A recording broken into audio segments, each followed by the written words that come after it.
నమస్కారం. ప్రధాన ఉపాధ్యాయులు మరియు ఉపాధ్యాయురాలు, నాతోటి విద్యార్థులకు నా నమస్కారాలు. నా పేరు రూపస్. నేను 8వ తరగతి చదువుతున్నాను.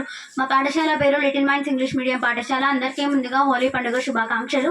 హోలీ పండుగ అనేది ఒక అందమైన పండుగ. హోలీ పండుగను భారతదేశం అంతా ఘనంగా జరుపుకుంటారు. హోలీ పండుగను రంగుల పండుగ అని కూడా పిలుస్తారు. హోలీ అనేది అగ్ని లేదా అగ్నితో పునీతమైనదని అర్థం.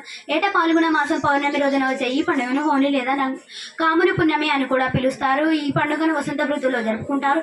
హోలీ ఎందుకు జరుపుకుంటారు అంటే, పురాణంలో రాక్షస రాజు తన పుత్రుడు ప్రహ్లాదుడు విష్ణుమూర్తిని పూజించడం చూసి తన సోదరి అయిన హోలికను పిలిచి విష్ణుడిని దహనం చేయమని అంటారు. హోలిక ప్రహ్లాదుడితో పాటు మంటల్లో కూర్చుంటుంది, కానీ హోలిక కాలిపోతుంది. కానీ ప్రహ్లాదుడికి మాత్రం ఏమీ కాలేదు. ఎప్పుడు చెడు కాలిపోతుంది, కానీ మంచి సురక్షితంగా ఉంటుంది. కాబట్టి హోలీ పండుగను జరుపుకుంటారు. అందరికీ హోలీ పండుగ శుభాకాంక్షలు. నాకు ఈ అవకాశం ఇచ్చిన ప్రధాన ఉపాధ్యాయులు మరియు ఉపాధ్యాయులు, నాతోటి విద్యార్థులకు నా ధన్యవాదాలు.